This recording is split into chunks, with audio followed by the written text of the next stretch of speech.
Jai Hind everyone. I recently got my recommendation from 3FSB Gandhinagar with reporting of 145, 80 got screened in and 14 got recommended, and I was one of them. I prepared for the written and SSB from Centurion Defence Academy. I was part of the Pragati batch at Centurion.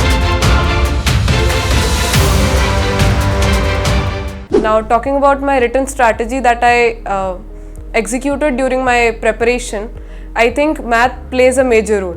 So in maths there are certain chapters that are very much important और पूरे time मतलब आधे ज़्यादा portion उन्हीं का रहता है. So talking about these chapters, सबसे पहला तो ट्रिग्नोमेट्री आता ही आता है, तो आपको इसको एकदम अच्छे से तैयार करना है. उसके बाद कैलकुलस के अंदर इंटीग्रेशन, डिफरेंशिएशन, एप्लीकेशन ऑफ इंटीग्रेटिव्स, ये सारी चीज़ें अगर आप रेगुलर बेसिस पे प्रैक्टिस करते हैं तो ये बहुत अच्छा रोल प्ले करती हैं आपके मैथ्स की प्रिपरेशन में. उसके अलावा अलजेब्रा में जैसे कुछ चैप्टर्स होते हैं जो हमारी 11th की मैथ्स के रहते हैं, बाइनोमियल हुआ, क्वाड्रेटिक हुआ, ये सारे चैप्टर्स इजी भी होते हैं और इनको अगर आप रेगुलर बेसिस पे प्रैक्टिस करें तो ये बहुत अच्छा स्कोर आपका गेन करने में मदद करते हैं. उसके बाद स्टैटिस्टिक्स, प्रोबेबिलिटी, ये सारे चैप्टर्स, ये कुछ चैप्टर्स ऐसे हैं जो अगर आप तैयार कर लें तो आपका मैथ्स का कट ऑफ तो क्लियर ही हो जाना है. उसके बाद मूविंग ऑन, कुछ जो रहते हैं जो आपके कट ऑफ के बाद आपको अच्छा स्कोर दिलाने में मदद करते हैं, वो होते हैं 2D और 3D के चैप्टर्स, जैसे कोऑर्डिनेट ज्योमेट्री, ये सारी 3D हुआ, ये सारी चीज़ें आपको बहुत हेल्प करती हैं क्योंकि ये इसके अंदर these are the chapters which are just formula based chapters. इसके अंदर आपको फार्मूला याद करना है और डायरेक्ट एप्लीकेशन आपको उस क्वेश्चंस में दिख जाती है. Now talking about GAT portion, English plays a major role. English के अंदर आप रेगुलर बेसिस पे वोकैब प्रैक्टिस करिए. वोकैब के बाद जैसे कि हमारे एकेडमी के अंदर होता था, we use to practise vocab at daily basis. हमको रोज़ नए नए वर्ड्स, रोज़ नए नए ईडियम्स, फ्रेजेस, ये सारी चीज़ें हम लोग रोज़ प्रैक्टिस करते थे. इसके अंदर reading newspaper will also help a lot, क्योंकि जैसे अगर आप एडिटोरियल्स पढ़ते हैं हिंदू न्यूज़पेपर के तो आपको रोज़ नए वर्ड्स मिलेंगे, रोज़ नए ईडियम्स, फ्रेजेस मिलेंगे, जिसको आप अगर तैयार करें तो आपका वोकैब पोर्शन तो बड़ी आसानी से हो जाता है.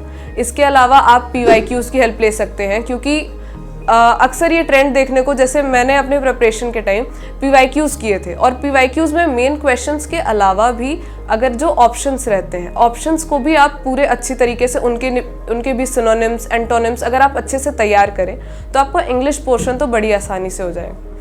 उसके बाद GAT की बात करें तो जैसे मेरा साइंस स्ट्रीम था तो physics chemistry was never a problem for me, क्योंकि 11th, 12th, 9th, 10th ये बेसिक क्वेश्चंस आते हैं उसके अंदर.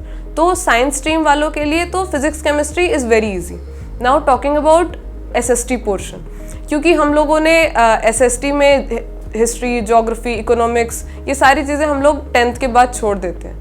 तो इसके अंदर आई वुड सजेस्ट, क्योंकि मैंने SST के अंदर ज्योग्राफी के ऊपर ज़्यादा फोकस किया था, क्योंकि ज्योग्राफी के अंदर वही वो सेम टर्म्स रहते हैं, वही सारी चीज़ें रहती हैं. तो उससे फ़ायदा ये होता है कि आप रिवाइज अच्छे से कर सकते हैं. और हिस्ट्री का मैंने इतना ज़्यादा फोकस इसलिए नहीं किया because the syllabus is very vast.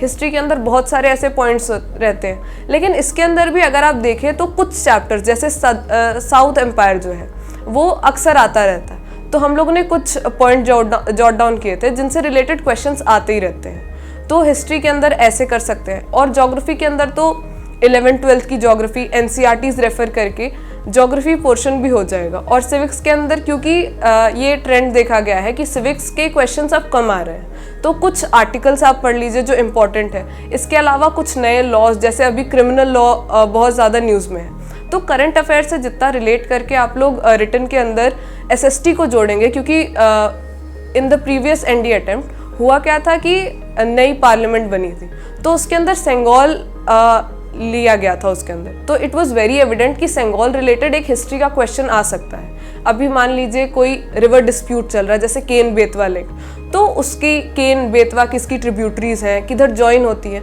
तो आप जितना करंट अफेयर से रिलेट करके करेंगे उतना वो सही हो जाता है. Now talking about general awareness part, आप रेगुलर बेसिस पे न्यूज़पेपर पढ़िए और ये सारी चीज़ें करने के बाद भी एक साथ पाइल अप मत होने दीजिए. रेगुलर प्रैक्टिस करिए, उससे आपका GAT पोर्शन भी अच्छे से हो जाएगा.